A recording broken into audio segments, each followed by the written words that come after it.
welcome to the Typical Arsenal Show, and you are here with the gang again. We thought we would come up with a little sneaky podcast in between matches just to focus on the midfield. And today we have got Richie and we have got Thomas as well. And hi guys, listen, really appreciate you guys coming on tonight. I guess I'll get straight into it. We'll talk about the key issues. How have you thought we have done so far, Richie? I'll come to you first in regards to the two games that we've had. Well, it's just been a bit atrocious. Lineups, I just can't see what Arteta's trying to do. The first game I was thinking, why is he bringing in Nketiah? But during the game, I could see his energy, and you could just see, during the game, you could see what he was trying to implement. But I think he's putting too much youth into that team. And especially in the midfield, we're just looking light. In the midfield, there's not enough fight. Even though people dislike Guendouzi, he's the only person in that midfield at the moment that I could see that's actually showing a bit of fight.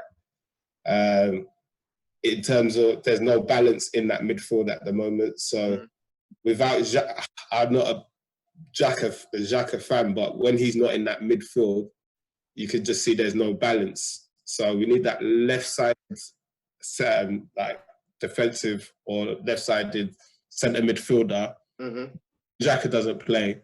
We don't have another player that can fill that spot, and there is no balance. In terms of... So, Richie, let me come in there and kind of guide you back to where I kind of want to chat a bit about Arteta and his performance over these two games. And maybe I'll even bring you in, Tom, maybe I'll bring you in and ask you, if you're giving him a grade out of 10 for these two games, with all the factors that have come into it, lockdown, and if you don't mind, Tom, just unmute yourself if you can. Cool. Perfect. Yeah, as I was saying, with all the factors that go into it, contributing factors as to why we understand it might be difficult, assess him out of 10. What are you giving us and why? If I'm going to assess the last two games, I felt that the Man City game, up until the Mari injury, I felt we were in the game. I remember thinking for the first 30 minutes that we could easily take this game. I could see us coming away with something, or at least a point. But I think that's the state of our squad usually, is that when somebody goes missing, it's quite hard. We don't really have natural substitutes that come in and just fill the void a lot of the time. Yeah. The only place really, the only department in the squad where we've always been quite top heavy, even in Wenger's last few years, was in the attacking options and the attacking midfield. But everything behind that is weak, and it's quite damning that a guy who we had on loan and now we're supposed to be permanently signing has played like 2 games. The moment he gets injured, we look like a completely different team, and somebody that most people probably didn't even watch before he turned up at Arsenal. I think that's quite damning. And considering we've got a lot of experience. We've got, for as much as Mustafi's hated, he's a World Cup winner. You've got David Luiz and all of these big names. Sorry to interrupt, Tom. We've got 7 or 8 different options there. Oh, have we lost you, Tom? Hang on. Can you hear me? Yeah, sorry, we just lost you for a second. Yeah. You turned into a robot. But yeah. Right. Out of 10, I'd give him a 6 or a 7 out of 10 for Man City, because I didn't really expect anything and I felt we were in the game. But even after the injury and everything that went, I don't know, we just looked like a completely different team, which was painful to watch. Yeah. Brighton was quite damning in a lot of ways. That's a lot of managers now that have been at this team that have struggled against Brighton, which is really worrying. Mate, we lost. They did a double over us, Tom. They did the double. That is that. And you know, and their form has been dreadful this year. Mate, that was their first win. Tom, all right. You know what? Let me bring Richie into it. I can see he's itching to get involved. Let me just bring him in quickly. Oh my God. Richie, are you hearing that stat? Yeah. We're always that team that gives a gift. Score your debut goal against Arsenal, innit? We're that team, innit? You haven't won. You haven't won in 2020. Yeah, come and win against Arsenal, innit? You haven't scored in how long? Come and score against us. Why are we always that team? Why? Do you know what? We created the best chances in that Brighton game. I couldn't lose in that game. So after Pepe scored the goal, I thought we're just gonna shut up shop and just kill the game off. Yeah. And when they scored that goal, you just knew it was the same old Arsenal, and you just knew we were just gonna struggle to see it through. Yeah. And it's just a nightmare at the moment, and I can't see. I'm just seeing the season as an absolute write-off. Yeah. And in the initial first games of Arteta's reign, I could see what he was trying to implement, the pressing. But over the last few, towards the last few games, and coming into this restart, I can't actually see what we're actually trying to do. I cannot see. We don't have an identity at the moment. You know what? Playing devil's advocate. Yeah. This is his first job, yeah? Yeah. And better managers than him, yeah? Mm-hmm. Yeah. And more experienced managers than him. Yeah. Have failed with this squad. 100%. Have we not got to say realistically, okay, yeah, you can judge him and say substitution, starting lineup's a bit dodgy. But, bro, at certain times I have to look back and think, realistically, we got a bag of shit in our squad. Yeah. 100%. I don't know. 100%. I agree with you. We can't judge him based on half a season, basically. You can't judge based on half a season. A majority of these players are not his players. So we can, after and I doubt he's going to get because of the whole COVID, the whole Corona, I can't see him getting a proper transfer window where he can buy on players. So he's going to have to most probably go into next season as well with some of these same players that he doesn't really want, and he can't really implement his style. So I don't blame him, but it's a hard one because he's playing. It's a tricky one. It is. He's playing with these young kids. And do you know what, Richie? Do you know what, Richie? What I would say is that I'm pointing the finger at the players, and squarely I'm looking at the midfield. Hence why we're here today, realistically. But I want to move it on just quickly before we get into the midfield conversation and just bring Tom back in and ask him about this Mope situation. Because, mate, I can't lie to you. I was pretty pissed off. I think it was atrocious what he pulled. I don't know what your kind of feeling it is on it. And I'm not trying to lead you with my questioning. I'm not, but mate, I don't understand. I don't know how he's not got a yellow at least. Yeah, I mean, it definitely warrants a card. The only thing I thought at the time was if I was a striker or if I was playing a striker, would I expect my striker to go in on the goalkeeper and let his presence known? It didn't. In hindsight, obviously, it's crap, but Tom, I can't really. You know what? Do you know what? I was listening. I don't know who I was listening to. I don't know what podcast, but they made a point. In rugby, there is a rule that you are not allowed to make a tackle on a player when they are mid-air. So both feet are off the ground. Yeah. There's no mid-air tackles, yeah. Mate, it's the same reason why Debuchy, Arsenal career was a non-starter.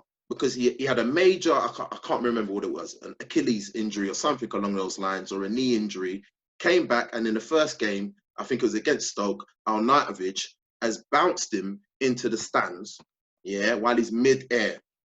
And this is what this guy has done. To be while fair, he's mid-air, he's taking him off his balance.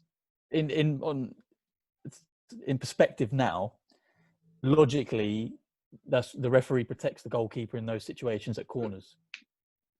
So a lot of the time when you see a free kick given to the goalkeeper and you think, what's that for? What's happened there? It's because he's protecting the goalkeeper and he's stopping players running into the goal, clattering into him and whatnot. Exactly. So I suppose For that in very that reason. respect, yeah, it was snakish. It was snakish, and obviously And to rub he's salt just in the come up with- wounds, and to rub salt in the wound, mate, he goes and scores the winner. And do you know what yeah, hurt me? and Do you know? Sorry, go on, Tom. Feel free before I interrupt it on that one. it was just too predictable, though, wasn't it? It was just too predictable. It was It's just typical way too Arsenal, wasn't it? predictable. Typical. If anything, we should have been smart and just stuck 20 quid on Mopay to get the winner straight after that incident happened. Mate, Tom, yeah. mate, first 20 minutes, I was looking to put a bet on Arsenal to win, both teams to score. That was my result. I was looking at us, I was thinking, we're looking tasty right now. We're going to bag at least 2 or 3 goals, and obviously we'll concede, you know? But what I will bring you back in on, Richie, which was an interesting point for me, and it kind of came back to this thing about where are the leaders? We were speaking about this in the last podcast, and it will be out there soon on all the platforms. Where are the leaders? Mate, Leno made it very clear how he felt about that challenge. Yeah? I don't know if you saw, Tom. I don't know if you saw Richie. Yeah? As he was coming off the pitch, he's pointing at Mopay. Oh, mate, you're a G for that, Leno. I'm shouting you out right now. I salute you. I love that. Call him out for what he is. But you know what the sad thing was? I know if I was on the pitch with you, Richie, or you, Tom, and that happened to you, and you're calling out the guy like that, I know what it is for the rest of the game. Furthermore, he's getting targeted, and we're bringing the result home as well. Yeah? What happened to our team? Where was the team morale? Where was the... Like, it took Guendouzi at 90 minutes to step up. I know. The problem is, you can see, like I go back to Xhaka, he's not my favourite player, but leadership-wise, in that team, he seems to be the only one that talks and shouts at people. And if you go back to the days of like Tony Adams, even like there was a game I can remember we played Stoke, and I think Sol Campbell done a challenge, and he let them feel it. And if you saw the way, the passion, and then I'm just saying, you just don't see the passion. I feel a lot of our players are just like, I'm not saying that they don't care, but it's just like, I get paid, I'm gonna get my paycheck, and they just turn up, and you just don't see that willingness to, you know what I mean, win the game.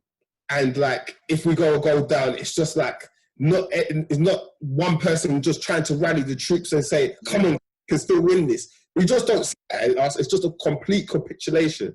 And it's just damning to see. If you like watching Arsenal from the old days and to see a team like our current team, it's just like there's no fight. And it's just fight at all. No fight. And then you just think, can we bring these players in? But it's just like, I hate it when I hear like the pundits saying that Arsenal got a soft underbelly. It makes me sick, because that's not how Arsenal were of old. And it's just like, now the players but Richie, we demonstrated it. It's true. It in that game. It's weak mentalities as well. Weak mentality. Let me bring Tom back in, because he looked like he had a good point to make. Tom. Yeah. Just a couple of things popped in my head. I think the reason why we didn't see many leaders to get onto this topic. I knew. I could see it in your face. Do you know? As soon as Richie was talking about a Sol Campbell incident, it brought up something else in my head, which I'll bring up in a sec. But in my opinion, I think the reason why, I mean, we've been lacking leaders for years, but Xhaka's decent. I've got no real qualm Xhaka at the moment, but you know what? That tells you where we're at as far as soon as Leno gets injured, he's probably one of the leaders that's around. That's one less voice. Yeah. But it's clear to me as well that the game plan as far as the season's gone out the window now. I think from his selection and the players that he's picking and the players that he's putting on the bench and the players that he's not playing, says to me that he's only thinking about the youth now. That's going to be his get out of jail card for the rest of the season. Whatever the results are, we're blooding the youth. And at the same time, it could force out some high wages out the window. That's, in my opinion, that's his get out of jail card. And to be honest with you, I don't think many fans would argue with that, because most fans have got a problem with Kolasinac or Yeah. Xhaka or Mustafi or so-and-so or so-and-so, or get rid of him. So the best answer to all of that is play the Willocks, play the Nelsons, play the Sakas, keep everyone happy. And whatever the result is, really, really can get on top of anyone. So the only other thing I was thinking about was, for me, Brighton now, I'm going to call it now, Brighton are our new Bolton and our new Stoke. Because I don't know if you remember, but back in the day when we couldn't for the life of us get a result at Bolton or Stoke. Yeah, they were our bogey teams. And do you remember that one? Do you remember that one game? That one game when there's so many. I think. Wait, I think it was Diaby. I think it was Diaby broke his leg, right? And we went down to 10 men, I think, as well. Came back from 0 and won 3-2. So those incidences are rare for us. They're really rare. And that was a great example the other day as well of the Bellerins of this team, of rounding the troops and saying, right, let's do this for Leno. Let's make sure we get something from this game now. Yeah. Because for me, everybody probably thought the same thing, but I thought straight away that's a year out straight away. Yeah. So we're really lucky that it's not going to be that long. Yeah. 100%. Yeah, that was. We just don't see that rallying cry from players, really. But then maybe that's down to the cohesion as well. You know, we've got a lot of players from different eras in that team. We've got a lot of players from different managers in that team. So, and we're in a transition since Wenger. So there isn't going to be a lot of cohesion. You're going to have little pockets of the Frenchies and the South Americans and the Spanish speakers and whatever. That's all good. But as far as a unit, and what was really disappointing to me as well was, go on. I feel sorry, but is the Aubameyangs. Like, I've seen him. I saw him last year grab that captain's armband, and he did better than I expected as a captain. I think he was able to bring the best out of certain players. I didn't think he would be a good captain option, but he's still not enough, though, Tom. He's still not enough. Definitely not. And the fact that he's not signing a contract as well makes me think, are you the type of leader that we need at Arsenal? We need someone who's dedicated to Arsenal. Like, someone was making a point, I think, yesterday in the podcast. Where are gone are the days that we had players like Ramsey and Wilshere that loved the badge? Yeah, I'm struggling. Maybe Bellerin, maybe a couple of the young players that have come through the academy, but all of our top earners, all of the main players, all the names, they do not bleed Arsenal. I don't see it. I think that this board have got to look at this group and filter your youth and your everyone else, and basically go through that group of youth and say, right, that's going to be our man for the next 8 years at left mid. Yeah, that's going to be our guy for the next 5 years up front, whether it be Martinelli or whatever, or Saka. That's going to be our guy at left back for the next. That Willock's going to be one of our centre mids for the next 5 years. They need to filter that, decide who's not good enough, send them on loan or sell them, and do exactly the same with because I feel like we're just in a bit of a. We're neither one or the other. You know what I mean? We've got a great core of youth. But... Tom, I'll tell you what. Because I think you mentioned Willock, and that kind of pricks my interest, because, and you say good enough as well is the phrase you used. I'm going to bring Richie back in, and I'm going to bring this conversation about the midfield, and where we are with it. Where are we with it? If you bear with me a second.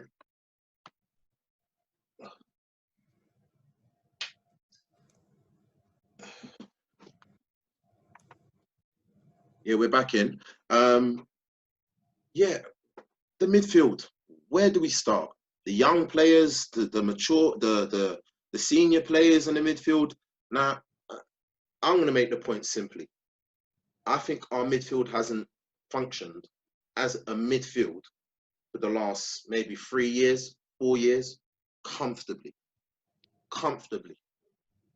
Where are you with it? How long has the rot been seeping in?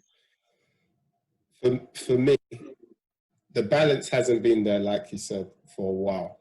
And who would have thought we would miss Ramsey so much? Him not being in that team, we have no attacking midfielder or no like player coming from like in the number 8 role goals. Like, I thought Ceballos would be able to do it. obviously that's not working. Willock seems to be scoring goals in like under 23s, but it doesn't transpire into like the Premier League games. Yeah. It might, you know what I mean? So all these youth players, they're doing it under 23s.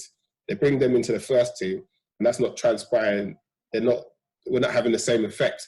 So all these players that are doing well, like out of all the youth players, the only ones that I can see really making it at Arsenal, and this is my honest opinion, is Martinelli and Saka.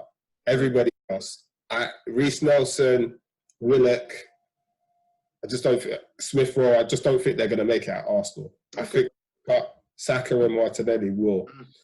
I feel that Guendouzi, I don't think he should be a starter, but I think he's a good squad player.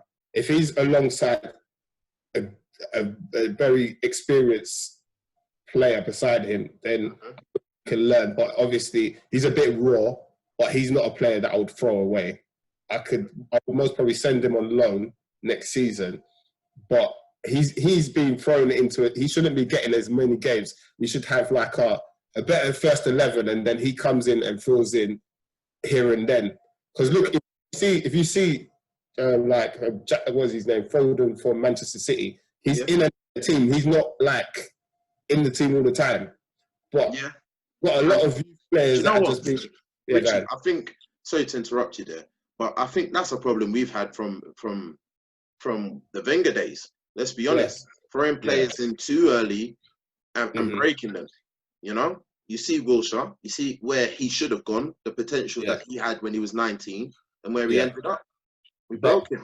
But you know what, Richie? Sorry to interrupt, mate, again, because I feel like we're leaving Tom out of the conversation here. I want to get him back involved, and I kind of want to direct it again, because I wanted to drill down, Tom, into what makes a balanced midfield for a Premier League side. Where are you at with it? What are these attributes that you need?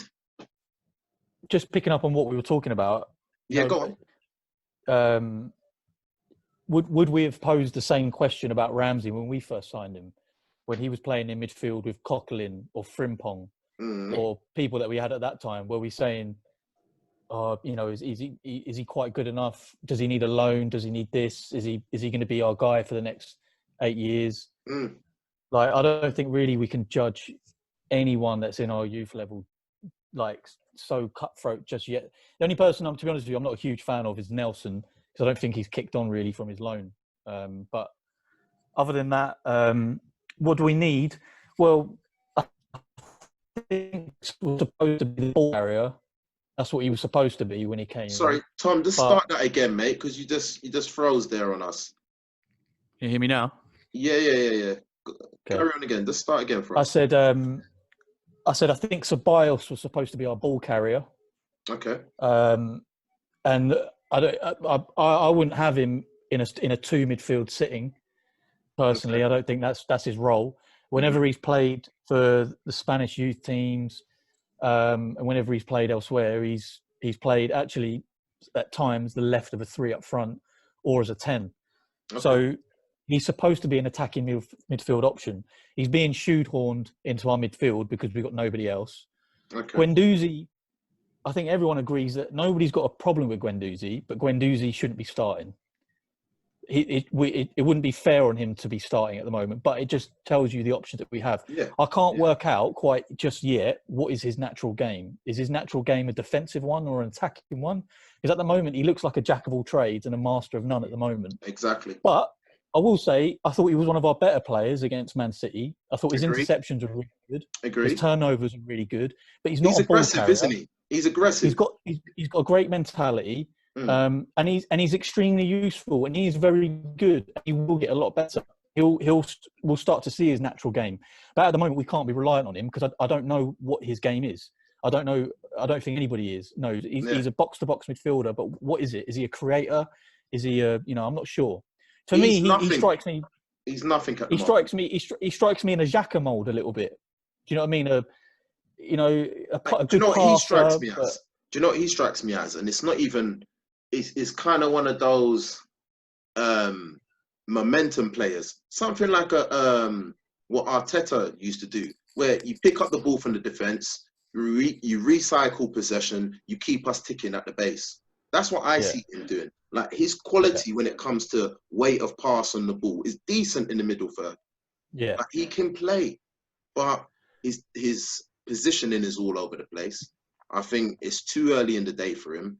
And in regards, sorry Tom, to just cut you, in regards to Richie's point about the young boys, I do agree with Tom to an extent in regards to writing off any of the young players, because you just never know.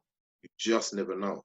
Ramsey had to go on loan. Many players have had to go on loan and still come back to their parent club and, you know, had successful careers. So we don't write anyone off. I'm pretty sure Ramsey didn't go on loan. Ramsey or Wilshere, they didn't go out on loan. I'm pretty sure of that. No, he went. Wilshere went to Bolton, but Ramsey, I'm pretty sure he didn't. I'm sure when Ramsey came back from his injury, he went on loan. Am I he went to misremembering Nottingham that? Forest for 6 months.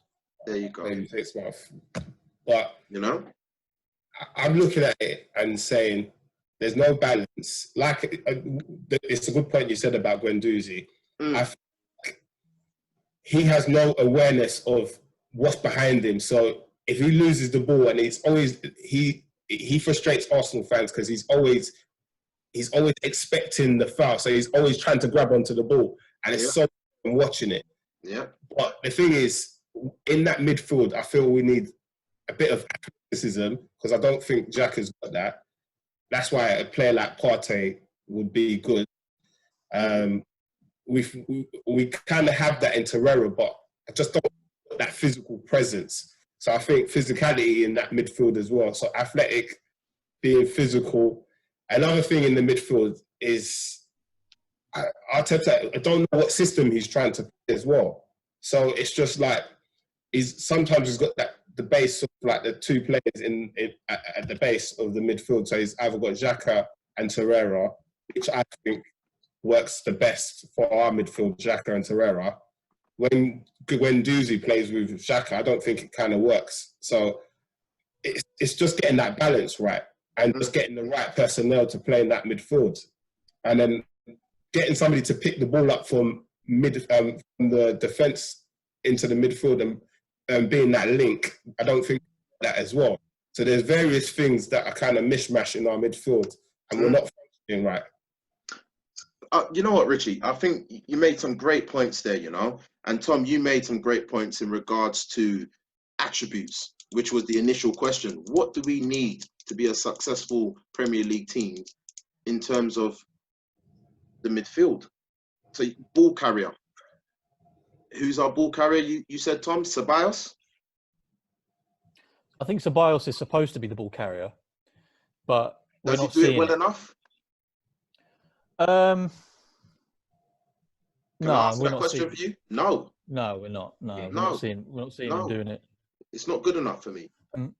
Like, I'm trying to think what type of player he would replace in the Man City system, for instance. That's what I'm trying to get my head around. Because when I listen to certain tacticians, they say that in the Brighton game, for instance, there was little nuances in Arteta's strategy in regards to where Saka played, in regards to the runs that Bellerin was making inside rather than on the outside, that were nuances that are picked right out of City's blueprint. Does that make sense? So I'm trying to think, who is Ceballos supposed to be in the midfield? Who's Guendouzi supposed to be? Maybe Guendouzi, I would say Gundogan, and I would say Ceballos, probably De Bruyne or David Silva. I wouldn't overthink it. His hand, you know why? Because his hand was forced in selection. Like, you can't. Who else do you pick other than those three players? That's true. Who do you pick? True. Who? That's true. The real question is, out of all of those midfielders, who is his first choice? Yeah. And what's the best connection between the three, the two sitting and the one in front? But this is the problem. What's the best partnership? There is no partnership. There is no balance in that midfield because it's lacking we were on a good run pre-virus. Ingredients. Say again, Tom. Sorry. We were on a good run pre-virus. I think we were the only unbeaten team in the league in 2020 before we lost to Brighton. That is very true, Tom. But prior to Arteta coming in, we had problems. Arteta's not going to fix all of our problems in the space of how many months when we've had a lockdown as well. Like I said to you at the beginning, Arteta's not the problem. We can't really be assessing Arteta right now. Right now, we're assessing the qualities in our midfield. It's sorely lacking, mate. It's sorely lacking. Ceballos that we're relying on is a lone player that's talking about going back to, Betis. He's more interested in playing for them than playing for us. When Doozy, 19, 20, came from League 2, France. And we're relying on him as a main player. Xhaka, who I do not rate in terms of his attributes. Purely looking at his attributes. Not enough for me. Not mobile enough for a Premier League midfield. Yeah?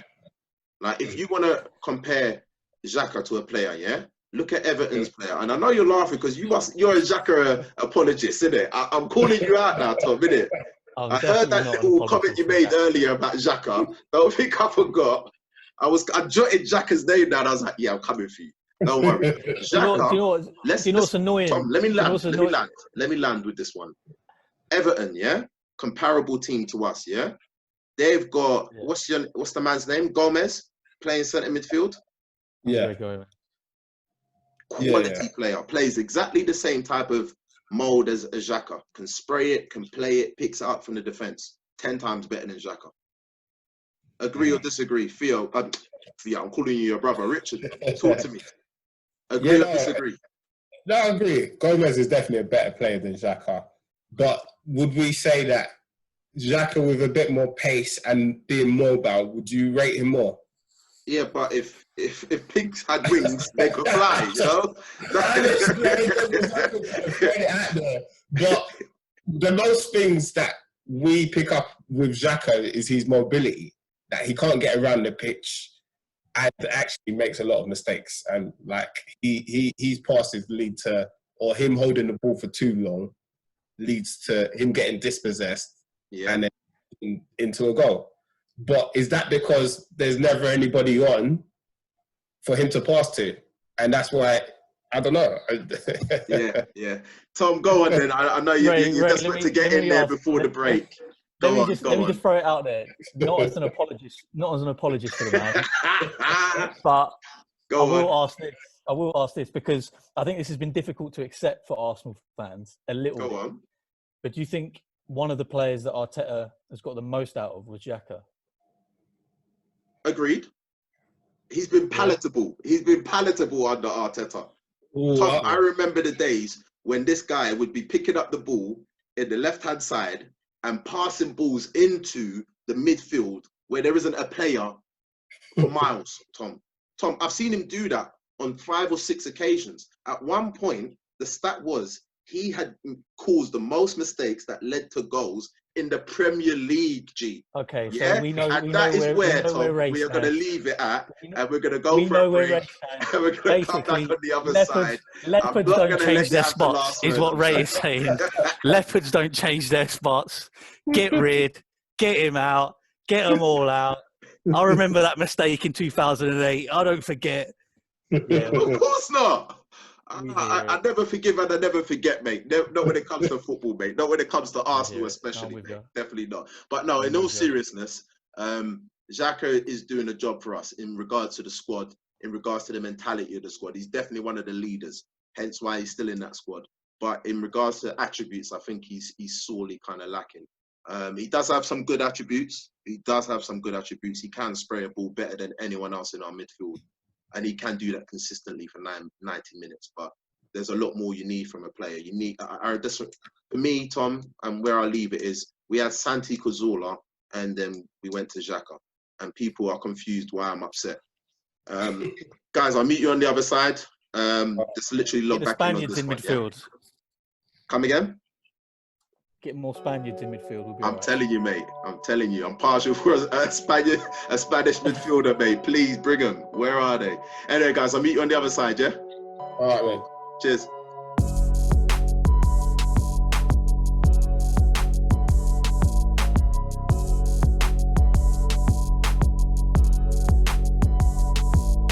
Back with the typical Arsenal gang, and you're with your host, Ray, and we are just waiting for the guys to log back in.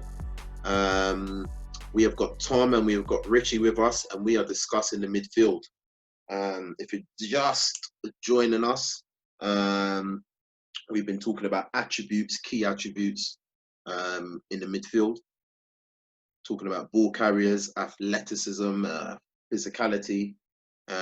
We've analysed Ceballos and what we think about him, and we went on to Xhaka, a sore topic for me. Okay, and here we go. Okay, we're just waiting for Richie to connect. Just as we're, guys, as I don't even know whether to laugh or cry. Richie, I can't hear you, but you can have a look at the WhatsApp group and see the sickening news that's just been posted. David Luiz close to signing a new one-year Arsenal contract. Is this a sick joke?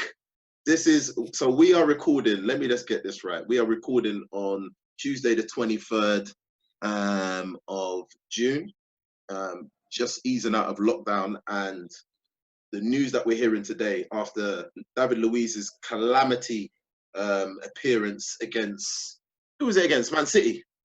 Yeah, against Man City, where he came on for what, half an hour, 25 minutes, and managed to gift the goal, gift the penalty, and get red carded. Just give away the game completely. Literally, he's got that in him, and I just don't see. You can see the players burned you, and you're not gonna get him. Just let him go. Then Richie, you know the sick thing is that someone was comparing his mistakes, the rate that he made mistakes when he was at Chelsea, PSG, Brazil, and the problem is that we all know he's got that in him. But he's a quality player at the same time. So you know, maybe every 8 games, 10 games, maybe you're gonna get a David Luiz, isn't it? One of those. But again, with Arsenal, it's every 5 or 6 games, bro. We can't, and it's against the big teams, bro. Liverpool. The thing, at the moment, he's making more mistakes than Mustafi, and we're not even talking about Mustafi. Yeah, his mistakes are just so costly. It's either he gets a red card, he gives away penalties. It's just endless, and just fed up of all of this. Like, looking at it, I said he had a bit of leadership skills as well. He's another one that I thought had a bit of leadership skills with some of the youth. I agree. You know what I mean? So that was the positive thing I could say about David Luiz. But in this midfield, not the midfield, sorry, the defence, I just don't see him being an organiser in the back line. Yeah. I'm talking, but I don't see him organising and saying, you go here, you go there. I just see him talking. You know what I mean? He's a bit vocal. I think he's trying to get that morale within the team, but he needs to do better. As an experienced player, for what he's won, he needs to do better. But then again, he's played in a team where he's played with a good captain in John Terry. He's played alongside some good players in defence. Thiago Silva. Yeah, that have done the organising. So, you know what I mean? But now he's supposed to be that main leader at the back. It's just, you're not seeing the positive things because he's just making mistake after mistake, and it's just costly mistakes. So Arsenal at this moment in time, we can't afford these costly mistakes. Yeah. You know, so it's disappointing, to be honest, and I don't even know where to go with this one, bro. I'm dumbstruck. Look, literally, the last podcast I said we should never see David Luiz play for Arsenal again. Yeah, and you know, but you know what I will say. You always have to play devil's advocate here. Now, let's start to assess. Let's start to assess what. No, you know what? I'm talking rubbish. I was gonna say let's assess what our options are in regards to centre backs, because we're threadbare at the moment. Let's be honest. I think at the moment we're down to Holding and Mustafi. You know, Mari's gone, Socrates isn't back yet, and Mavropanos, he's gone, isn't he? So Davies is still injured, I think. Yeah, so you extend him to the end of the season, and then maybe we assess it then. Maybe. No, if he's getting this 1 year I'm being told it's a 1 year extension. So this is my point. That can't be forgiven. It's oh just. my God. There's so maybe just. Would you say that David Luiz is better than Socrates? Yes, he is. So I could see Ability-wise, yeah, of course. Yeah, so I'm saying I could see a lot of these defenders being replaced in the summer. So by them giving him the 1 year, I could see probably him staying. Saliba's obviously coming in. They're most probably going to sign Murray, and then I don't know if they're going to bring in another centre back, and most probably keep Chambers. So I would most probably get rid of, while we can still get money for him, Mustafi, Holding, sorry to say. Why are you sorry? Why are you sorry? I don't understand. Because a lot of people think that Holding hasn't really had a chance, but I just personally, I've seen too much to say that I don't think he's going to make it out. So I could just see it. Just see it. And Mavropanos, he hasn't really had a chance as well. But I'm not sure if this league is built for him as well. I think he's too brittle, if I'm honest. Yeah. So what would you think are the main attributes that, in terms of a centre-back, that you would, if you was bringing one in, who would you be looking at? And it's a good question. It's a very good question, Richie. And you know what? I was trying to steer the conversation away from the midfield, to be honest, to give Tom a chance to jump back in. But I think he did mention that he needed to be off by about 9:30. Hence why I think we haven't seen him come back on the other side. But yeah, for me, like if we're talking realistic targets, because the idea is to talk about attributes, but realistic, we need players that are available and realistically gettable.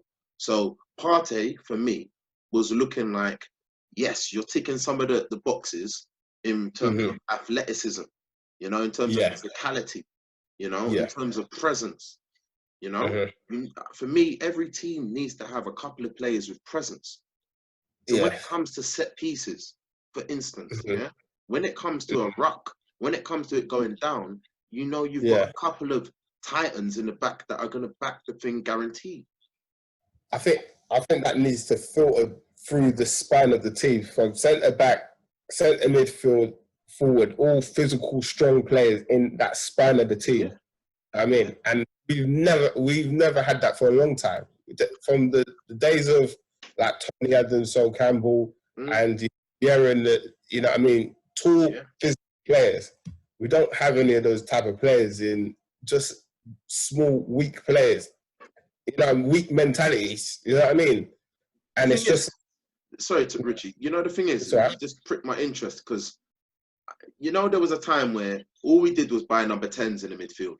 That's all we did. We just had bare of them floating about. And I used to get pissed off and think, where's the physicality?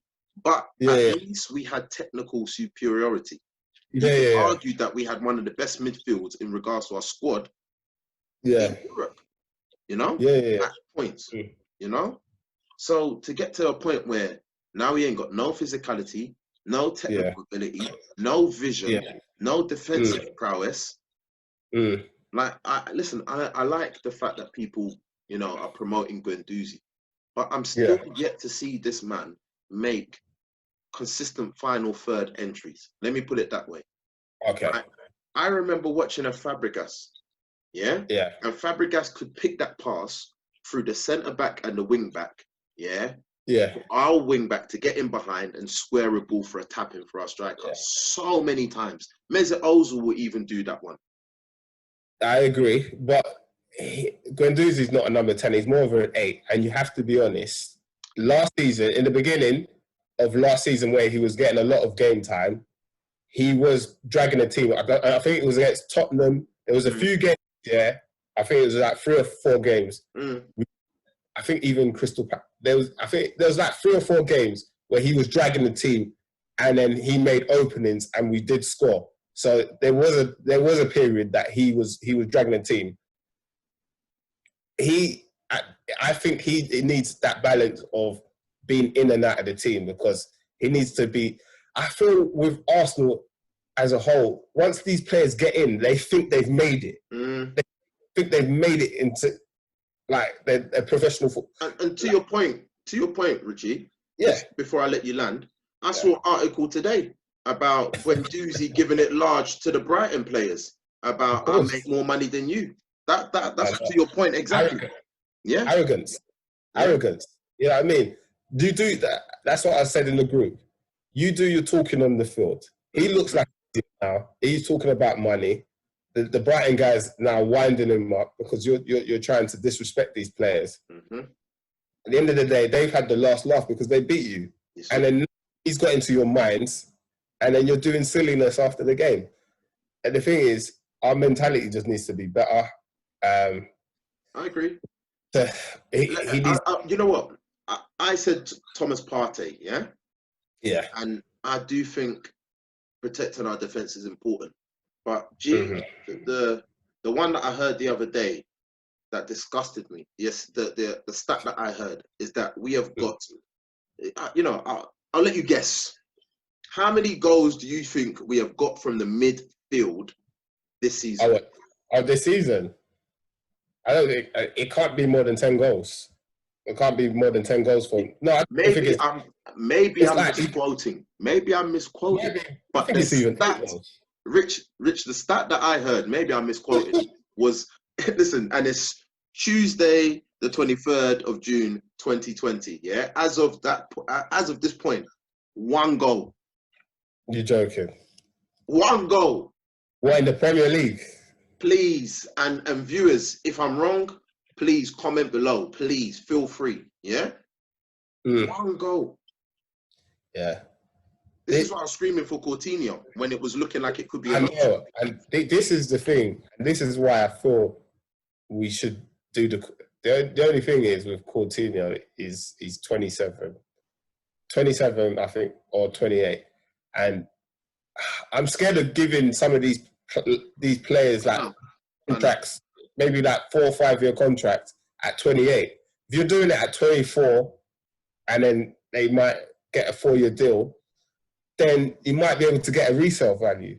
But even signing Partey, I think, is risky. I put it in the group today. If you sign him on big wages, we ain't going to get a resale on him. If you give him a 4-year deal, he's going to be, 31? And then not going to be able to sell him on. And then it just sometimes, I feel we've got to go down. I'm not saying youth, but I would say established players. Like, he's been in the Aston Villa team for, you know what I mean? He's been playing in the Championship. He's played in the Premier League. He's been relegated, and then he's come back to the Premier League. So he's got that experience of being in the first team for, I don't know, maybe 8 years. Sorry, Richie, you were saying Grealish, yeah? Because you cut out. Yeah. So I'm just saying, he's another midfielder that can score goals. Yeah. We need a midfielder that's going to get at least 8 to 10 Premier League goals. It's sort of Ramsey mode. And then as a 10, I don't know who you can go for. This is the thing. But we need to sign players. Madison? Yeah, Madison's another good one. Yeah, there is players out there that we can get, but I feel we need to get. Which one? Fekir. Yeah, he's a good player as well. There is players out there, but it's just that I feel we need to get the ages right and the contracts, because I feel we're not going to spend big, and we're going to try and get youth players. And we just, to be honest, it's hard because we're not going to get the name that we all want. You know what I mean? We've just got to come to the realization that we're not going to get these players. So we've got to do it to be able to compete. You know what the thing is, Richie? The frustrating thing is that I feel like we need 3 players. I feel like we need 3 players in the midfield, 3 guaranteed players. A destroyer, a deep line playmaker, and an attacking midfielder. You know? It's true. I don't see anyone in the squad doing those jobs well enough, you know? And this is why I'm asking the question, who's these ideal players that we're going for? This is the thing. Would you take Ndidi over Partey? Because I think he's a couple of years younger. And I would definitely take Ndidi, but the reason I don't mention him is because the budget that we're working with, we can't talk to Leicester. I know. That's the sad situation that we're in right now. I know. Can't even. And Ndidi's most probably at least going to be at least like 60 million. At least. Comfy. You know what I mean? And we're not the type of team that's going to go in and say, oh, what, it's 60? Okay, there's your 60. Do you understand? Yeah. That's not Arsenal style at all. I know. But that's what I'm saying. I feel we need the balance of some Premier League players because, yeah, the Grealishes, the Cantwells, indeed. Even Doucouré, I'll take Doucouré. I think he's got that physicality. You know what I mean? Some of these Premier League proven players that have been in the league and we might be able to get for like 30 mil, 40 mil. I'm just saying Doucouré. Why not? As well. Grealish out of Madison, they're obviously going to be 60 way out million. of our budget, isn't it? You know what I mean? But we're going to have to start doing it in another way because we're falling further and further behind and we're just not competitive enough. Yeah. So I feel either we're going to have to be patient with Arteta and give him at least 2 to 3 years to get his own team, his own players, and like build his own foundation, and we just go from there. Yeah. But I'll tell you what, Richie, where I wanted to move the conversation on, now we've spoken about the kind of attributes that we want in our midfield. You know, I think Tom mentioned the ball carrier, you know, that kind of deep line playmaker. He mentioned, I mentioned that defensive destroyer, and obviously he went on to speak about the attacking midfielders. Is that the shape that we need to go forward with?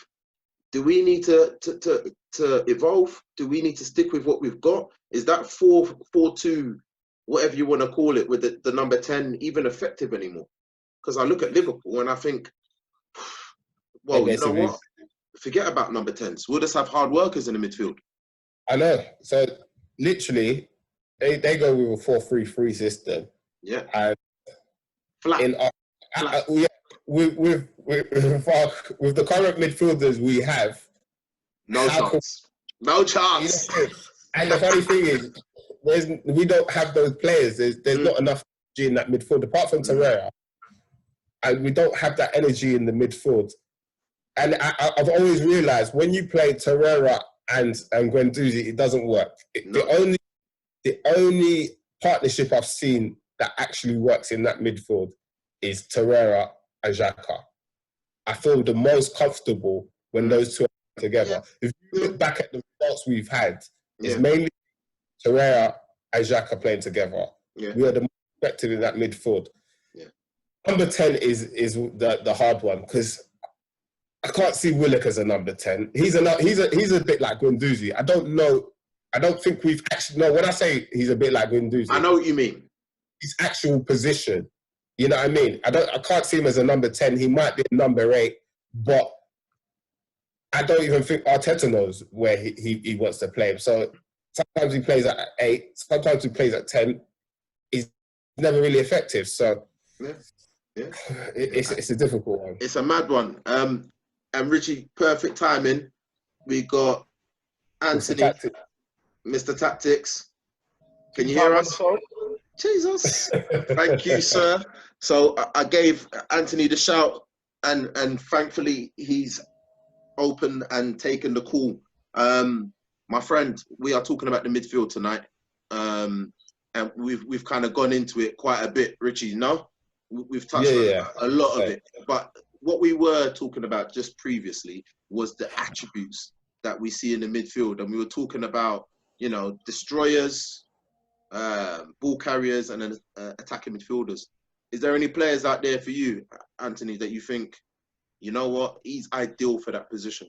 He does the job, and are gettable, realistic as well. Let's, you know, we all want Messi, we all want Ronaldo, but if we just keep it to the Premiership and players, you lot are probably touching this already, but what I don't understand is that, like, ever since Patrick Vieira left and Emmanuel Petit, we've all known that we've needed that chopper, We've all known we've needed that chopper.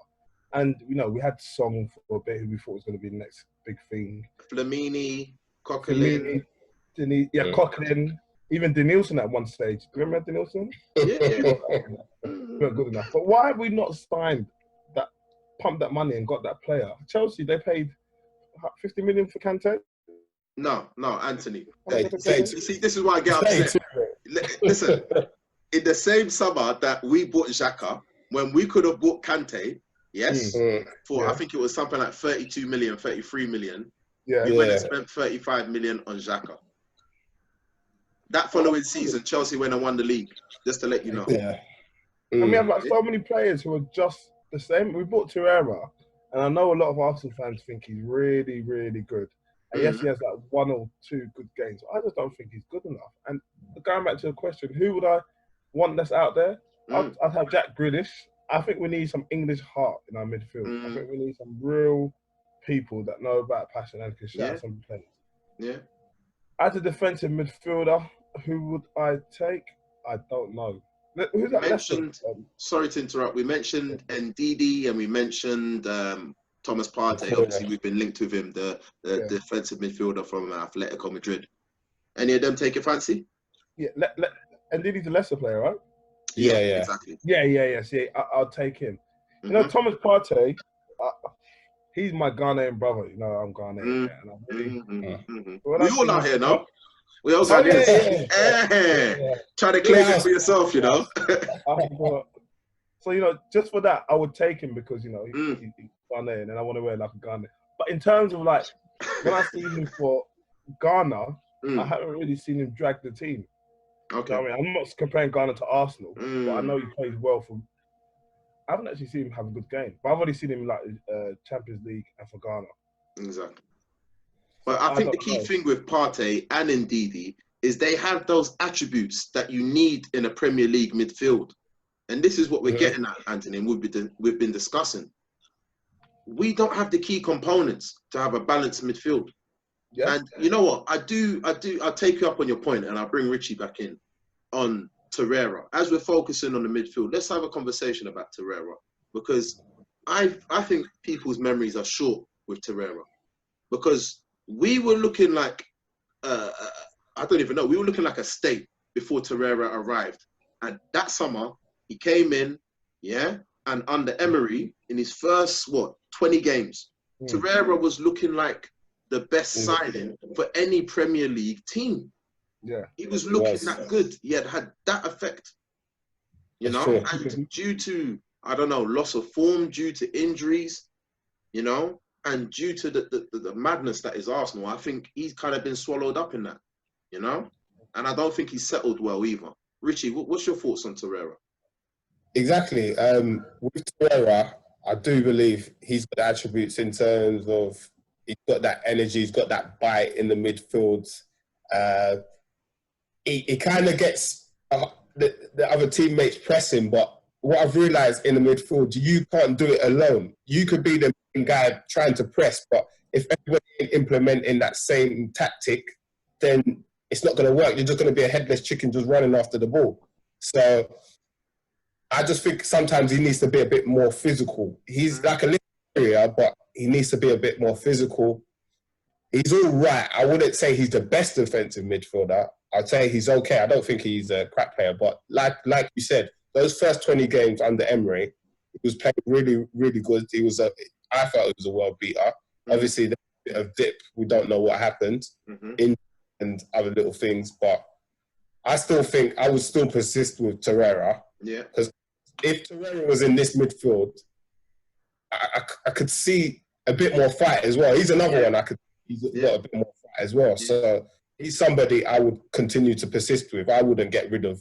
But if he can't settle in our team or in England, then I would say that we should try and move him on and then get somebody who has got the physicality and athletic and is mobile in that midfield. You know what? You made a great point, actually, about the pressing and the energy and the lack thereof, Anthony. Talk to me. You look at Liverpool's midfield and you see the energy bursting through. Ronaldo, Henderson, Milner, for instance. I would die for a Milner in my team. I used to look down at this guy. I used to think, what is this rubbish guy picking up prems like nothing? Now I've got a new respect for him. Newfound respect. Where's our energy in our midfield and how do we bring that? And is it the mentality or is it the physicality? How do you see it? Because it's definitely a lack of it. Yeah, I think our players, they're not impact players. I think a lot of them, they play on confidence, yeah? Okay. So when Torreira had the run of 18 games, let's go back to Emery quickly, yeah? When he had that run of, was it 20 games or 22 games unbeaten? I can't remember what it was.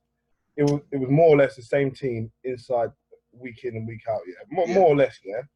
So then, like some players need that pat on the shoulder, or some players, they don't need it. They come off the bench and they want to prove their point, yeah? We don't have that. And as a result, in my opinion, when the Arsenal team comes out in a match, for example, we had two different midfields come Wednesday and come Saturday. Two completely different midfields. Now that those players have been lost and they've dropped, there's no one that I can really see to say, you know what, lads, don't worry about it. You know, take your chance the next game. They all come off the pitch and they're like, they try a little bit, but then they just lose their heads. And they're going to get dropped the next week.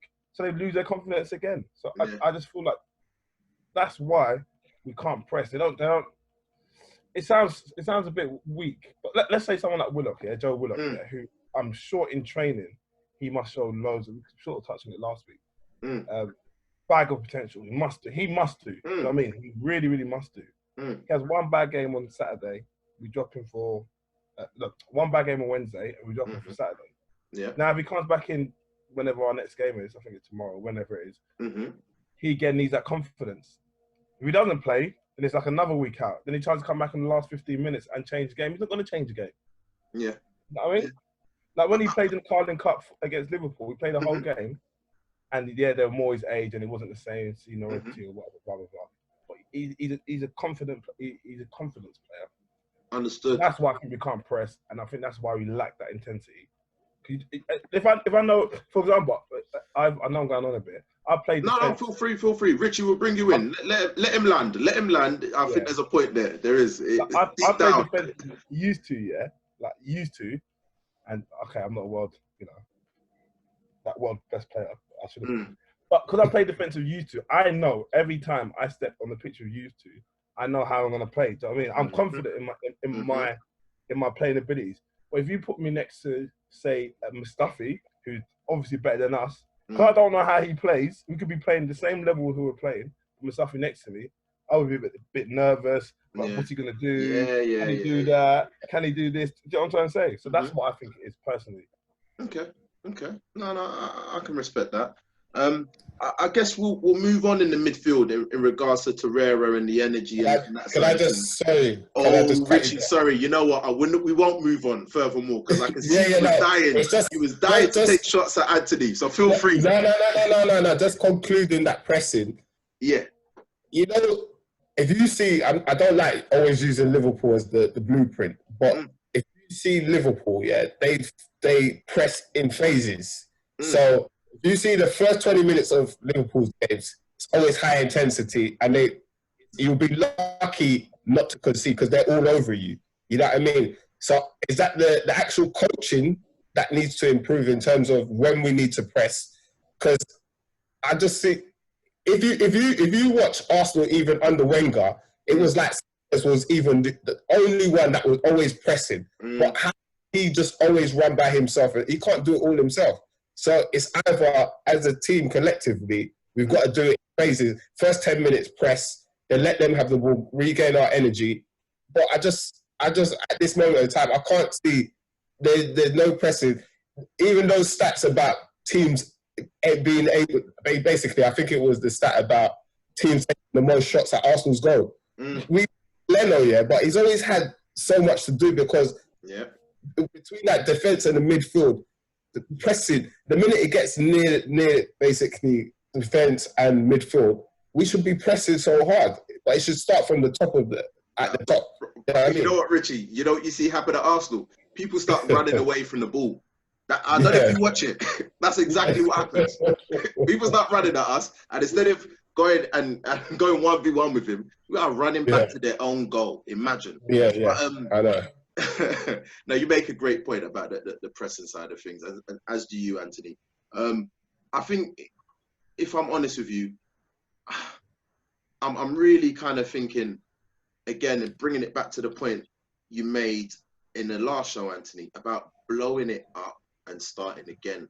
and not only with the midfield, but the other sections of the pitch as well. You know, and we've kind of dissected the midfield to the nth degree, to be honest. You know, so I want to start talking about other sections of the pitch. And just to bring it back, Richie, you made the point about whether it's coaching or whether it's the players. And again, we had this debate at the beginning, Anthony, where I'm squarely putting it at the players and the attributes of the players. We don't have the players to press, is my issue. Yeah. But anyway, moving it on smoothly. Guys, where do we start? Attack or defense? You know, we'll start defense. Yeah. Okay. Next season, if we go in with the defense that we have, can we compete? I'll bring you in, Anthony. Are you happy with what we've got right now? Should we start in the right back section, or you want to start in the centre back section in your speciality? You know, I'll be honest with you. I've been quite impressed with Mustafi. I know people are not gonna like it. I've been impressed. I don't forgive and I don't forget. Simple. Simple. Keep going anyway. Mustafi, go on. Let me jot him down. Mustafi, and I think I haven't really been watching Saliba. Is that how you pronounce it? Saliba. At Saint Etienne. Say again. At Saint Etienne, isn't it? Yeah, exactly. Yeah. I heard he had a really good season last season at Saint Etienne. We'll call it this season, whatever you want to call it. I don't know if he's that player that Mustafi needs. I think I discussed it with Richie maybe separately. He needs that commanding person next to him. You know, like even though Mertesacker wasn't as good as we think, when he played with Mertesacker or Koscielny, he didn't actually play too badly because he had that somebody he needs to be controlled. Yeah. Every centre back pairing, Anthony. Sorry to interrupt you. Just to bring a bit of that coaching side of things. Well, it's basic. You see it in the Premier League. The best teams will have a leader and they'll have a pit bull. So they'll have the leader that will call it, and then they'll have the pit bull that will go and engage and try and win the ball. And then the leader or the person that sweeps will just cover anything that the pit bull doesn't win. And I think for the longest, since we lost maybe Mertesacker, we haven't really had that voice at the back. I was hoping David Luiz was going to be that voice, because Koscielny definitely wasn't. He had the attributes to be. Come again? Yeah, before he got his injuries, he weren't too bad, no. What, Koscielny? Are you sick? Are you okay? That guy that was whipping off shirts, celebrating that he's going to Bordeaux, that's the guy that you're trying to protect right now. No, Koscielny, he's not a leader, guaranteed. He had the attributes as an elite centre back. In terms of leading and calling the line, I'm not letting you have that one. I'm sorry. No, I agree. No. I agree with Ray. He wasn't the leader. He's good playing alongside somebody. So he's probably the pit bull. And then I would say like a Sol Campbell or Mertesacker was that was actually quite a good partnership. It was, because it was balanced. He wasn't a good leader. He wasn't a good leader. So bringing it back, Anthony, just some funny news. I don't know if you saw in the WhatsApp group, and I'll stay with you just for your reaction on David Luiz being potentially offered a contract according to, let me call out the publication as well, because they need to be named and shamed. They do. Sky Sports. This is from Sky Sports News. Imagine, it's even more official. I'm upset. We can't be. Unless he's coming as a coach, it must be a Tottenham fan that's done that, because that is unbelievable. We would, if we do that, do that, I'll probably give up my season ticket. Don't hold me to that, but I'll probably don't talk big. Don't talk big, because it could happen. It could happen, Anthony. Please. We're not going in the right direction. Okay, so listen, Luiz is a potential. We won't discuss him because there's no point. I think for me, he's a write-off. If they sign him, they sign him. Whatever, innit? What other centre back options are you happy with at the moment? And then Richie, I'll bring you in straight after. You tell me what you're thinking on the centre back options, because mine is definitely different to Anthony's. Definitely, 100%. I'm sorry to say. Okay, who will we buy? Who can we buy? Nah, well, we're assessing what we've got. Okay, what we've got. At the moment. So you said Mustafi, you said Saliba. We've ticked off Luiz. Yeah. What are you thinking? Holding, for instance. I don't know.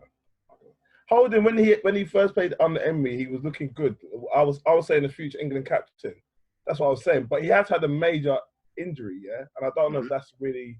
We've had like him and Bellingham had major injuries. I don't know if that's messed with their head.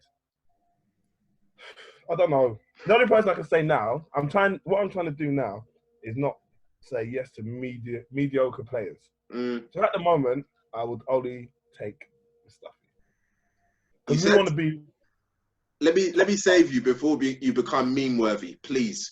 You said you don't want to keep mediocre players, and then so you only want to keep rubbish players. Mustafi, what are you talking about, Anthony? Let me correct yourself, please. No, he's been playing you're well. standing by that. He's been playing well.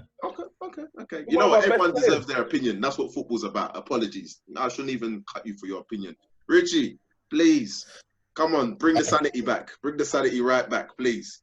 Mustafi. Now, based on the current crop of players that we have, so that's including Saliba, that's going to come in for next season. Yeah. I'll go with, if we are going to sign Mari on a permanent, I will go with Mari and Saliba. If we're not going to bring in no other centre backs, I'll go as a partnership.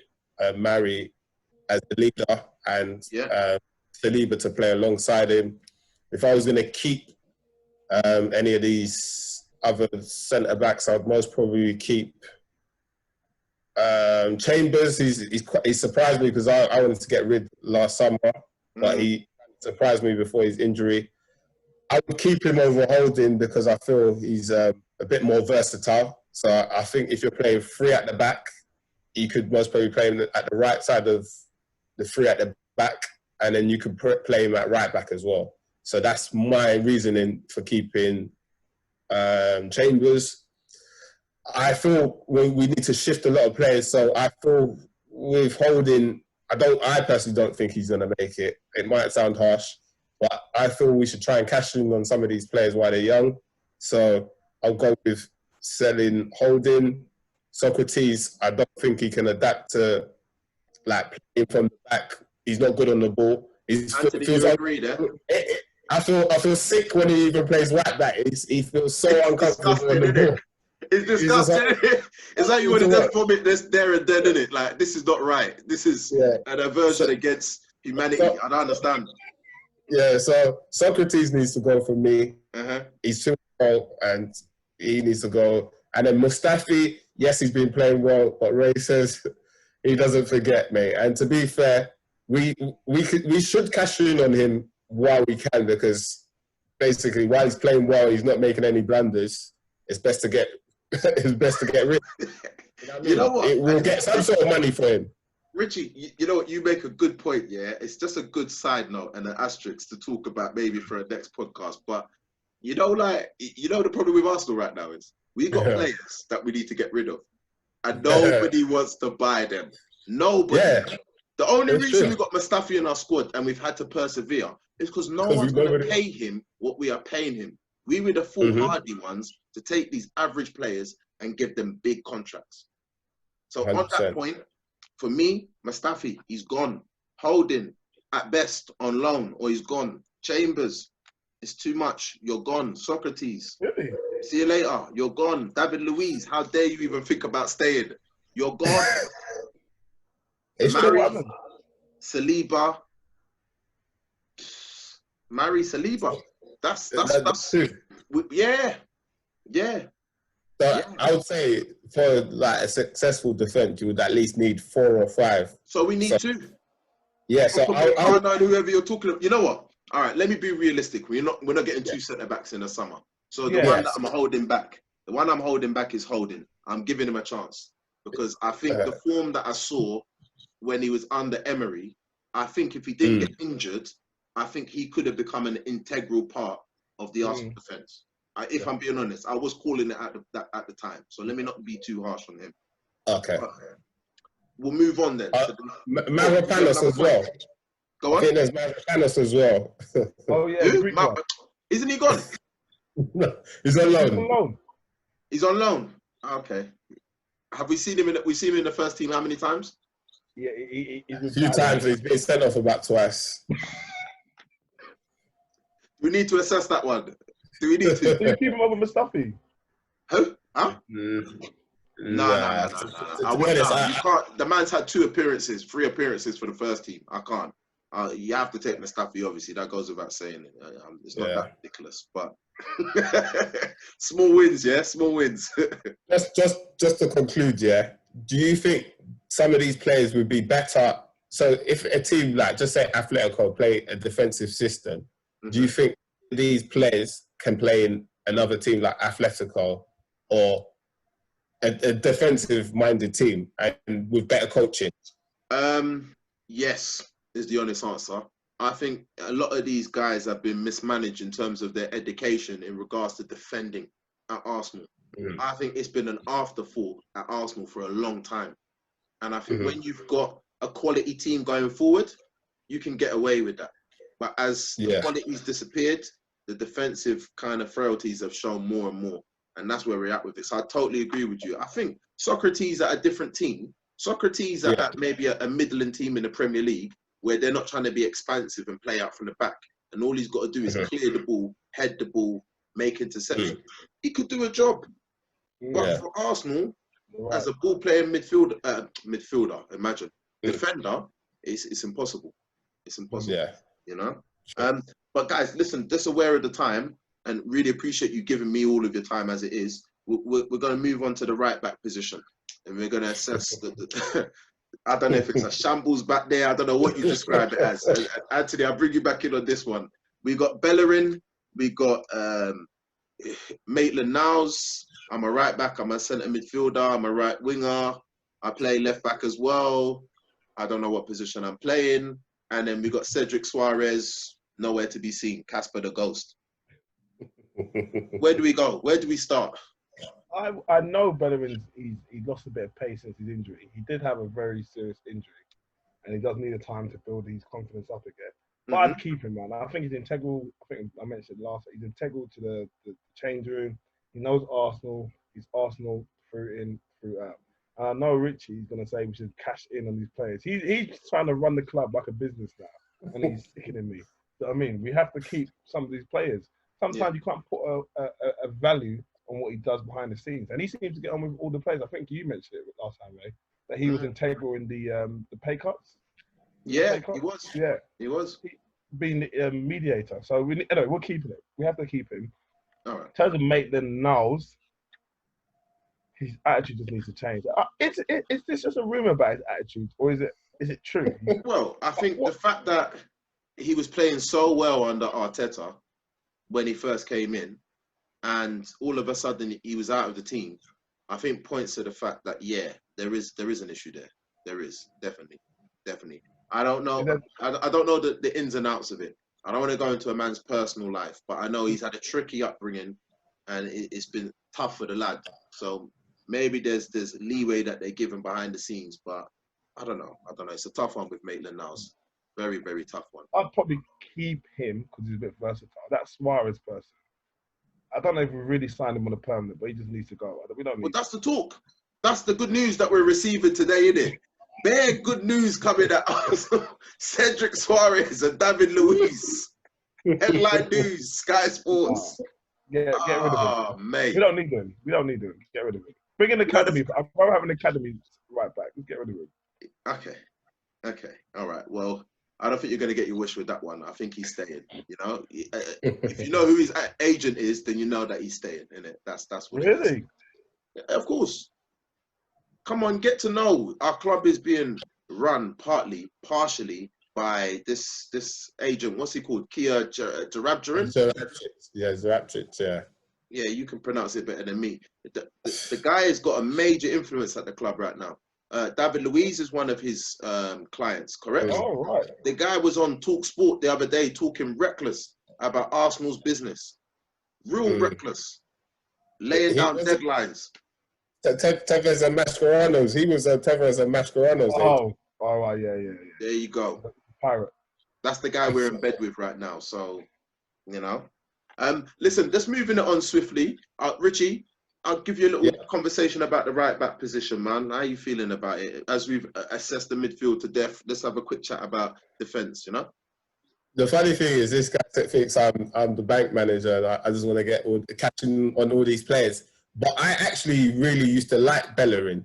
But issue with Bellerin, I know he's had injuries, but I don't think he's evolved as a right back. So if you look at Bellerin, defensively, he's okay. Going forward, he's never had any end products. Let's be honest. His final ball has never been that great. I'm just saying, because of the state Arsenal are in at this moment in time, we don't have no assets. We do not have players that, because we need to fix this whole team. So I'm saying, cash in on the players we can get who have value. And Bellerin is one of those players who do have value. So I'm saying, listen, if there was an academy player coming through, I would take an academy player at right back. I'm surprised that even Nathan Miles, I don't see him making it in midfield. I would have just said, if I'm going to make it in as a professional footballer, just play that position. Not look at what's his name, Trent Arnold. He was a midfield. He's now a right back. He's taken on that position. Nathan Miles, I can only see him making it at Arsenal as a right back. So why doesn't he make that position his own? I don't know, like this whole attitude thing for me. Why don't you just knuckle down, try and be the right back? Because I think that he has that opportunity to nail down that position. You know what I mean? I personally would prefer Nathan Miles over Bellerin at right back at this moment in time. But I do understand we do need players that are going to bleed Arsenal. And Bellerin probably does. He's come through the youth ranks. And he most probably does do things behind the scenes. Obviously, it's not easy coming back from injury, but because of the state we're in, we want quick fixes. Yeah. And if we're seeing Bellerin getting burnt here, there, left, right, and center, it don't look good, does it? It's not a good look at all. And Richie, that's where I'm going to kind of jump in on a couple of points you made, because you made a load of good ones there, man. Bellerin's being linked with Juve not a couple of days ago on like 25 million, I think they were saying. I would take it in an instant, me personally. In regards to Maitland-Niles, I don't know who's advising him, man. I don't understand it, because he had an opportunity at one point to make that right back position his own. Forget about Bellerin. Bellerin would have had to come back and fight for his position if Maitland-Niles had buckled down and locked down that position.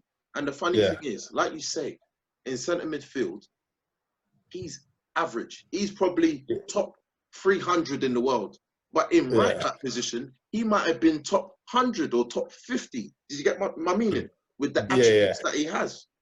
So I can't understand why he wouldn't want to play that position and why he didn't make that his own, you know? Imagine, you've come through the academy.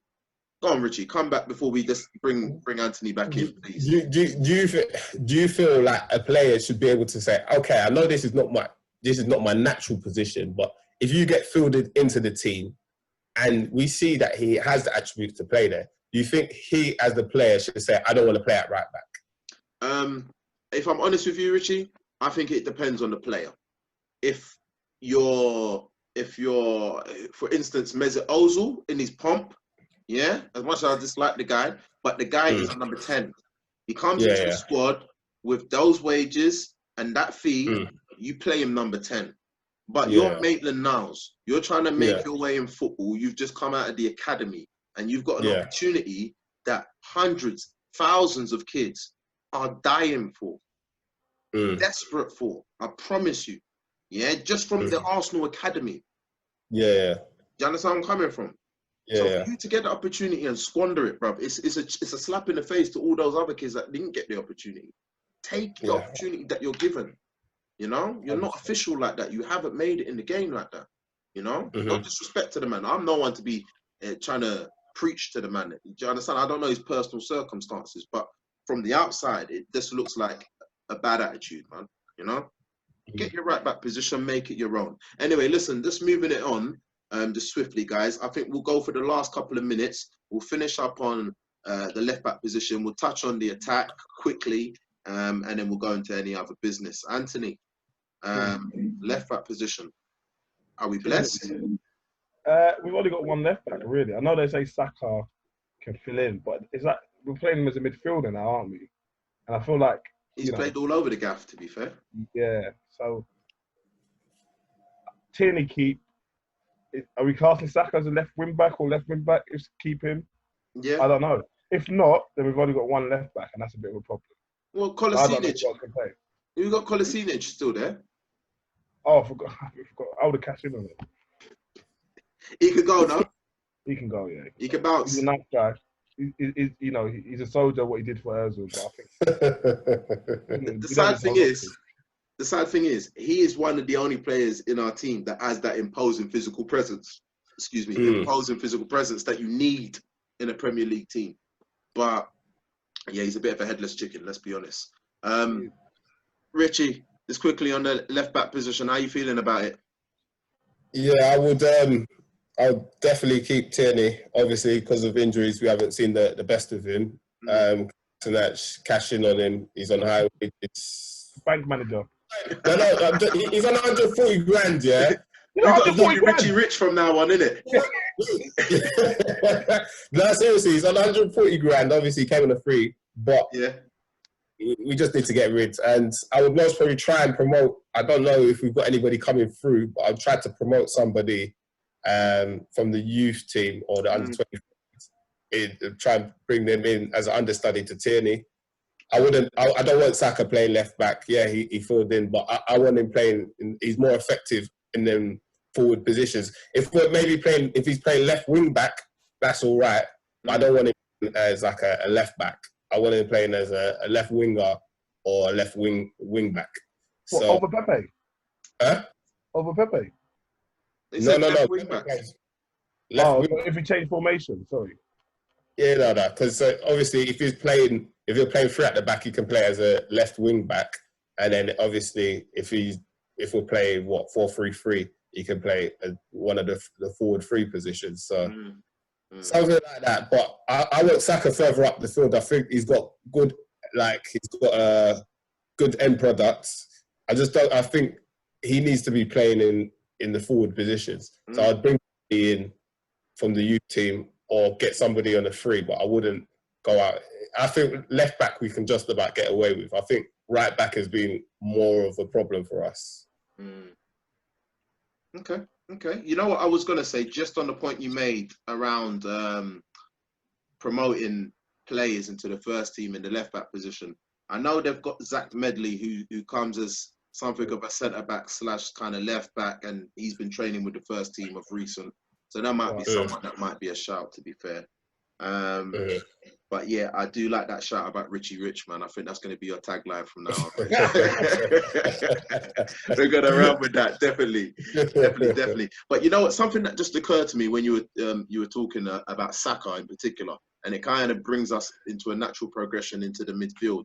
In the last show, we were talking about Martinelli and the fact that he hasn't been getting into the squad, and I hear now that he's injured, which is frustrating, and probably out for the season, which is very, very frustrating. But could it be that the reason we weren't getting to see Martinelli is because we were getting to see Saka? Don't they play in a similar area in the pitch? Aren't they most effective in the same areas in the pitch? You know, that left-hand side, attacking. Yeah. You know, Saka more with the delivery, Martinelli more with the dribble. Yeah. 100%. I would go with, for that left-hand side, left forward, I would definitely go with Saka and Martinelli just battling it out for that left-hand side. So rotating between the two of them.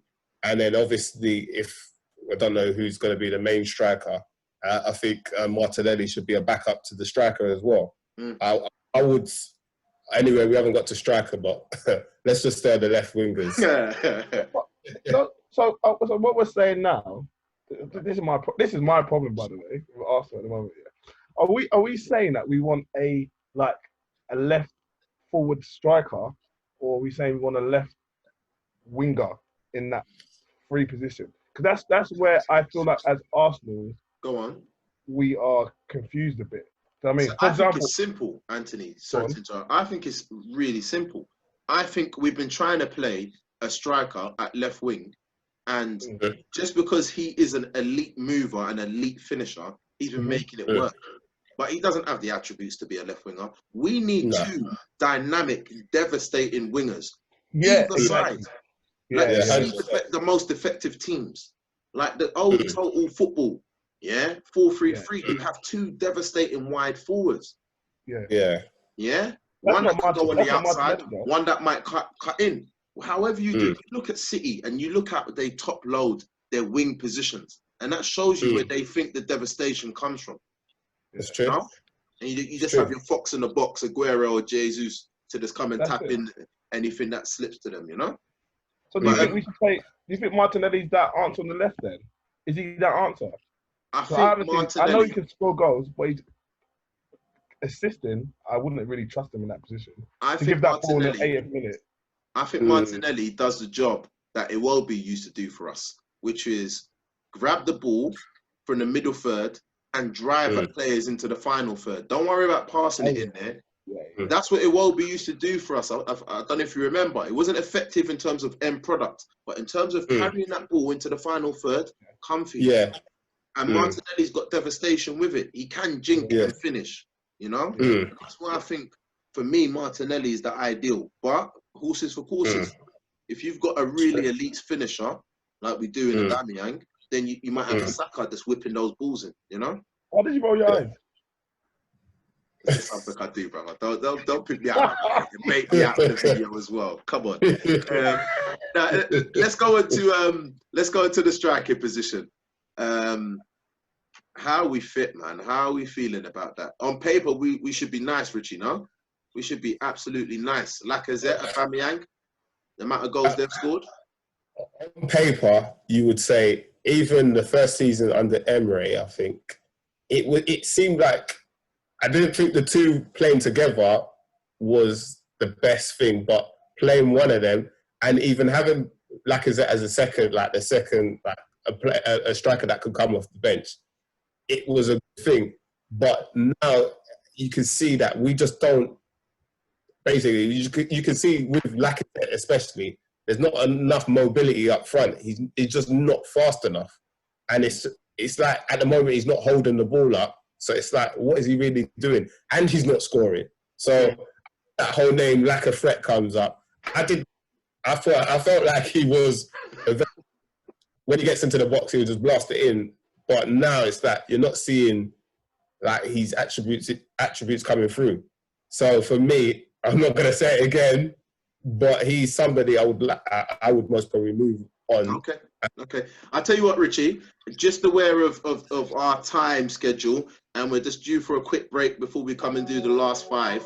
And if you guys got more time, maybe we'll squeeze a little bit extra time out of you as well. I really appreciate you guys giving your time, and we'll meet on the other side.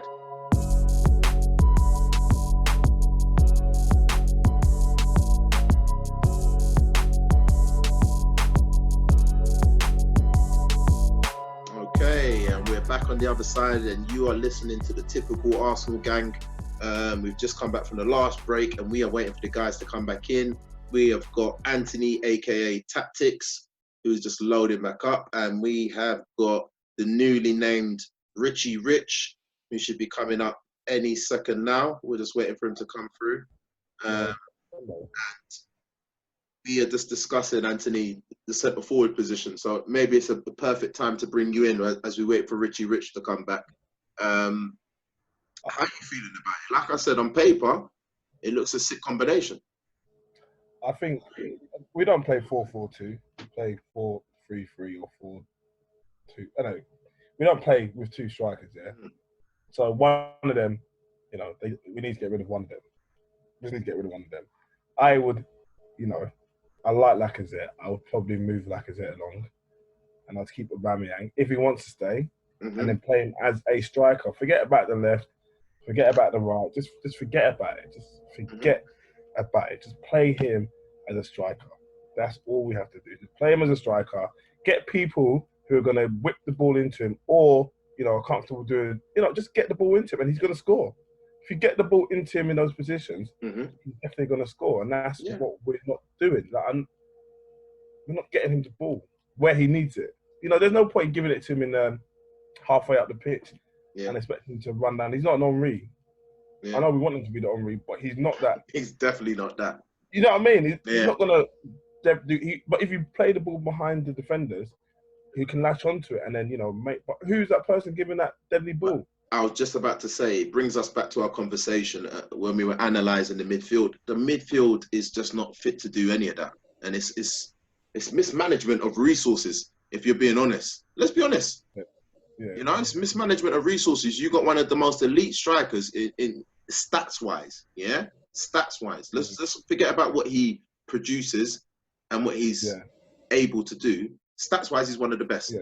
But yet we haven't got a midfield that can take advantage of it, you know? Frustrating. But anyway, you're talking about the centre-forward options. Richie, welcome back, mate. Right, guys. Yeah, we're focusing on the centre-forward position. Anthony, you're talking about lack of threat, I think. Is that what we're going on to? Yeah. I said he needs. I think he needs to go. But if we played him as a striker that plays week in and week out, and Aubameyang went, and we were getting him the balls like wingers, who he knows that he can't come in, he can't come back to get the ball. That he trusts them to bring the ball through to him, and he just needs to hang around that last third of the pitch. Yeah. I think he might be able to get his confidence back and score goals. Do you know what I mean? He can press well. He can really press. He knows how to press from the top. But when he comes back into like the middle to get the ball and then try and run back into the third, he ain't got the legs for that. Do you know what I mean? He's not mobile enough, agile enough to do stuff like how Mane does it or Salah does it, or someone like that. That's what I think. Let me just bring Richie in quickly. He looked like he wanted to make a point there. Richie, feel free, man.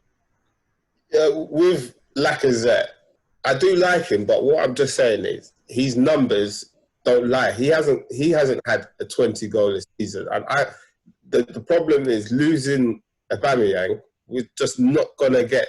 I just don't see Lacazette getting those 20 goals a season. And in his best season with Arsenal, I think he scored like 13 or 14 Premier League goals. So it's like, I do understand basically getting those wingers to play him focusing on being in the box, being like the fox in the box, and wingers supplying him with the ammunition, basically. But at the moment, we're not playing like that. So he's not really suiting our game. I don't know, with coaching, and maybe if we adapt our style, maybe we might be able to get the best out of him again. But at this moment of time, I just can't see him getting 20 goals a season for Arsenal.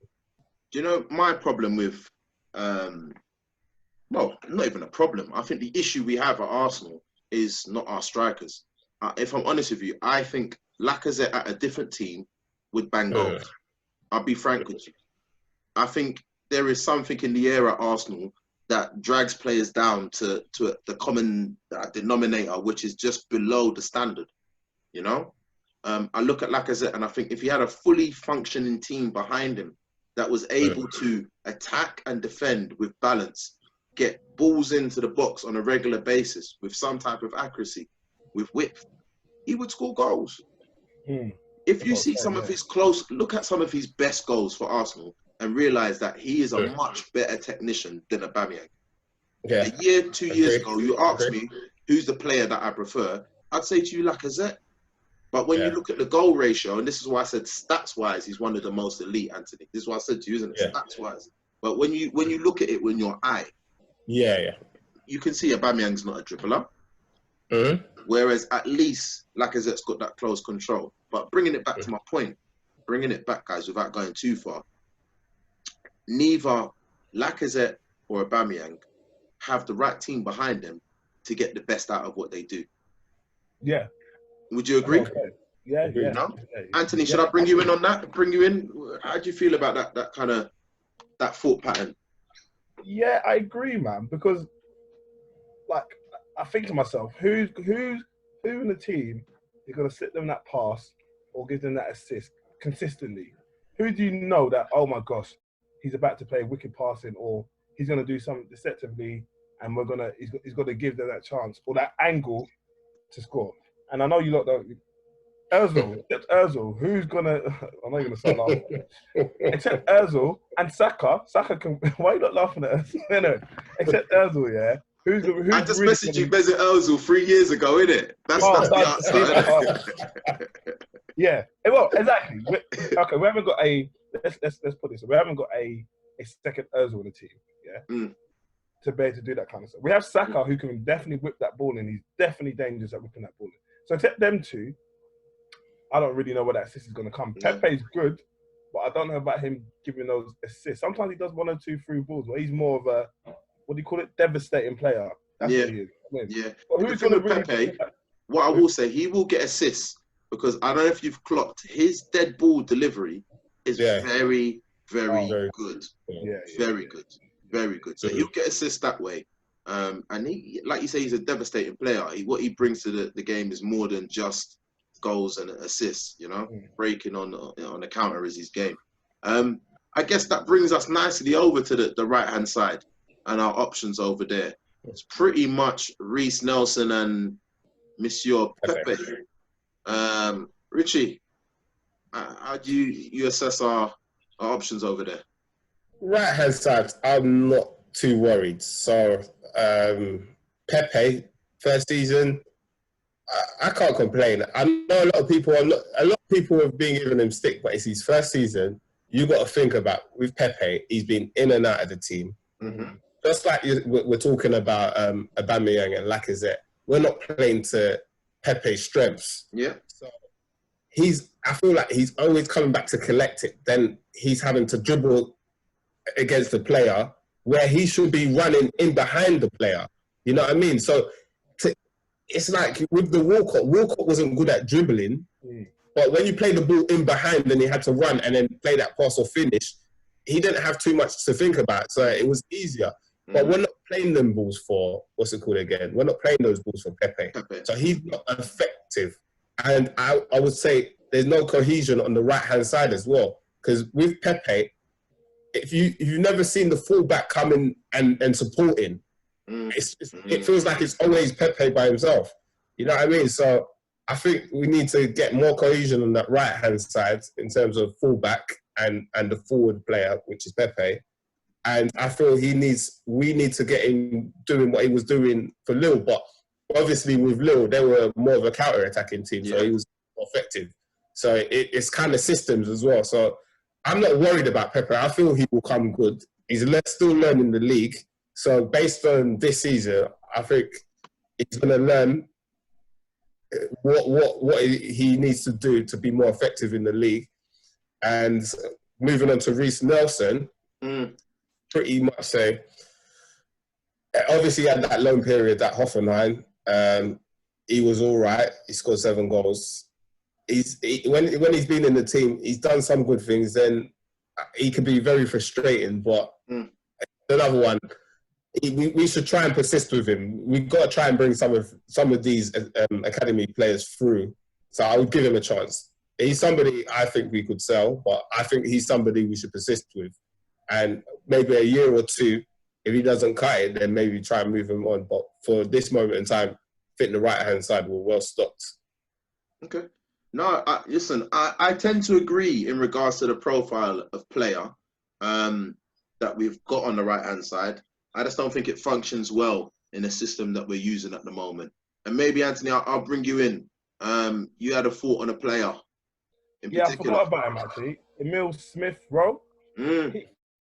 He wasn't playing too badly before we shipped him out on loan beginning of January. And he's done well on loan as well.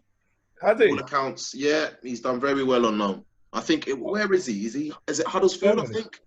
You went to Huddersfield. Yeah, you're right. Yeah, sorry. Yeah. And sorry, he is that player, but he's a bit young. That next person that will stick the pass in and make it quite well. And he likes to drive as well and press. But he's young. But if you're good enough, you're old enough. Isn't that what they say sometimes? Yeah, and you'd play him in that number 10 position, you think? Yeah, definitely. Yeah. Richie, what do you reckon? Sorry to interrupt, Anthony. Richie, what do you reckon on your man, Emile Smith-Rowe? I see him as when I look at his playing style, it reminds me a little bit of Ramsey. I could see he can make them runs. I'm not sure carrying the ball and playing in that number 10. I'm not sure if that's his best position. Okay. But he's another one. I could see him getting goals like Ramsey. So he's somebody, he hasn't really had a chance at Arsenal. You know what I mean? He hasn't been in the first team. He's maybe played a couple of Carling Cup, and games in Europe that don't really matter. But he hasn't had, obviously, like with Willock, he got a chance under Emery. You know what I mean? Saka's now had some playing time under Arteta and some of these other managers. So I think with Smith Rowe, we need to give him a bit of a chance as well. Yeah, so you know, I will pick you up on, Richie, because I'm sure earlier on you was talking about Emile Smith Rowe being shipped out, innit? So I got to pull you up on that one, innit? I know what he said. Do you know what? I did say that. But what I will say is that I was asking for names and I put him on the spot, Anthony, before you go and kill him, yeah? No. Do you know why? Go on. Because he hasn't actually had a chance in the Premier League.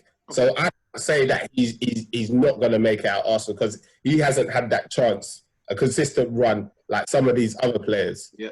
So initially I said I don't think he's going to make it, but in all fairness, I haven't seen him play in the Premier League. Okay. So on that basis, I would say to give him at least a season, and then go from there. Maybe I'm a bit biased because whenever, as you all know, I'm a coach. So whenever I'm building a team, the first thing I'm looking at is my creative player, the creative hub. And really? Yeah, of course. I'm looking at that player that is going to be the joker in the box, the guy that can slip the ball, the guy that can score the wonder goal, the guy that makes the team tick. Yeah, I'm always looking for that player. Yeah. And I look at Emile Smith Rowe and I see he has those attributes. It's you know, like with FIFA, you have the rating from 0 to 99. I know he's got the attributes, but I don't know if he's got the attributes to hit the 80s and the 90s, if that makes sense. I don't know if he's got it like that. But I like the profile of the player, if you like, you know? And I think he could be effective in that position if he reaches his full potential. And to be fair, I thought out of the youth products that were coming through, he was probably the one that I was going to pick before Saka came through and kind of done what he did, you know? And before Willock had a really good bloody, beginning of the season and pre-season, if you like. So guys, listen, we're fast approaching the end of the show. And we're getting to that point where we start to talk about predictions from yourself, Richie, because I think I got a prediction from you already, Anthony, didn't I, in the last show in regards to Southampton? Is that correct? It was Brighton, wasn't it? And I was wrong. Oh, yes, you were on the previous show, of course. So we'll get your prediction as well, Anthony. Don't worry. Was your prediction correct from the Man City game? You said we'll concede, and we did too. Oh dear. But before we get into predictions, guys, any other business, anything that's kind of pricked your interest, any transfer links that you've heard of that's kind of pricked your interest? Obviously, we had those two bits of information, bits of info about Cedric Suarez and David Luiz break live on the show. Anything else that's kind of grabbed you? I've got one or two bits that I want to mention, but I thought I'd pass it to maybe, who are we with? Maybe Anthony, I'll pass it to you firstly. Anything out there? Transfers? I don't know, man. The thing, you know, like with other teams, like the Chelsea and what's that striker? Werner? Yeah, Werner. Yeah, like that was a rumor, and it comes to pass. With our rumors, they don't come to pass. So I just don't say anything until I seen it on the Arsenal website. Because we don't have to do business, mate. So I don't know. Nothing from me. No stress. Not applicable for that section for Anthony. Yeah, no problems. Richie, anything out there touching you? Anything about the Arsenal? Yeah, obviously you got the Partey one that keeps on persisting and doesn't go away. And obviously you got the Upamecano links as well. That would be two good players for the spine of the team. So obviously, but I obviously we don't know with the whole Corona thing how, if teams are really going to spend. So it's a bit of a tricky one. But in regards to Aubameyang's contract situation, like I think it's better to get some money rather than no money. Like no. Richie Rich, manager. No. Honestly, because I don't know if you've seen Aubameyang's body language in the last few games. It's not good, man. No. You got that feeling they don't really want to be there. What I mean? Would you? Let's be honest. No, Arsenal are a mess at the moment. But I feel like we have to literally start again. I wouldn't even give him a 350. It's just like giving Ozil a contract, and he might do it for a season. I feel we just get what we can, start again, and just build. That's the best way I can see it. Okay. I think I tend to agree in terms of selling Aubameyang. If you look at the profile in terms of Lacazette, he's got a couple of years on him as well. As much as he's not producing, if you're talking about sensible squad building, Aubameyang needs to be sold realistically. But that's the position we've put ourselves in, where we're desperate to keep him. In regards to any other business, my end, I think the elephant in the room that people have kind of fell asleep on is Saka's contract renewal. I think that's a major issue that maybe is not getting the headlines. But if you see Saka pop up at Dortmund, don't be surprised, because that's the type of team that will snap up a young player like that. I promise you. They did it with Jadon Sancho, got him on the free. You see what they've done with him. You see what they did with Haaland. You see what he's doing now and what he's producing. So I'm sure the offer they could offer Saka would be amazing. Not saying that I've heard anything in particular, but I did hear a rumour, you know? So let's keep an eye on that one. Hopefully not. Saka's looking like one of the brightest stars in the Premier League this season. And just to finish off before we go to predictions, boys, I promised that we would do it. Ozil Watch every week, every podcast, without fail, every kick of the ball, every assist, every goal. We're going to celebrate it right here on the Typical Arsenal Show. So as it stands, we are at 23:06, 2020. It's 22:38, and Ozil, I think, is playing Fortnite. And that is literally our update for this week. He hasn't kicked a ball. He hasn't scored a goal. 0 assists, as per. Thank you, Mr. Ozil. Anyway, guys, listen, but he hasn't played a game, though. He hasn't played a game. This is 350k. This is my point, Anthony. You're getting it now, isn't it? You fell into the trap. Okay. 350k. You're doing nothing, but training 2-3 times a week. That's not his fault. It's squarely his fault. It's squarely his fault. He's not I'm producing. sure he's ready to play.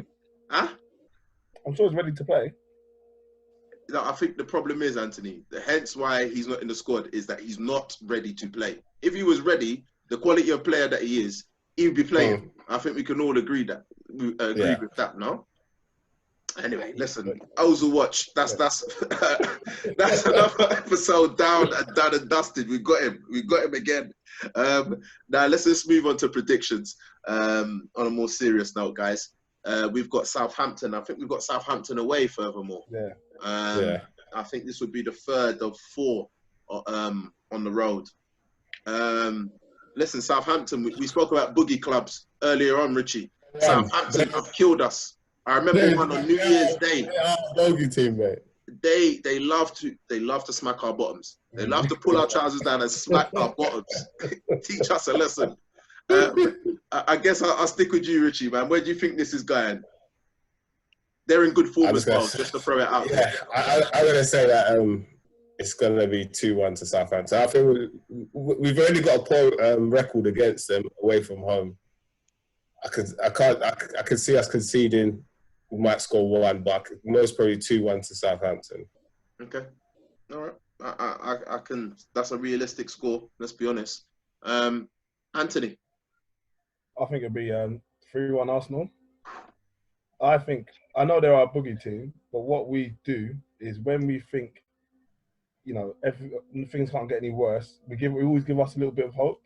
We always give our fans a little bit of hope, and we'll win this game and then lose the next game. That's what I think will happen. Okay. I'm gonna sit on the fence and go in the middle. I'm gonna go for a 2-2 draw. I think we're either gonna concede early or we're gonna concede late, and get an equaliser late, or concede a goal late. I can't see us winning this game. I can see us having a reaction. I can see Arteta being sickened by what he's seen in the last 2 days and trying to really rally these boys to get them going, because we need the points, let's be honest. But I can see the same frailties coming again away from home. Even without the fans, we're frail away from home. So I can only see a 2-2 draw. Boys, listen, I really appreciate you coming and spending your time with us today. Hope you've enjoyed yourself. We're going to definitely be doing a couple more shows in the next couple of weeks as well. Loads of games to come up. I guess it's left for me to say up the Arsenal. Thank you, guys. Thank you, Anthony. Thank you, Richie. And hopefully we'll see you again. This is the Typical Arsenal Show, and hopefully we'll see you again for Southampton versus Arsenal. Cheers. Bye. See you there, guys.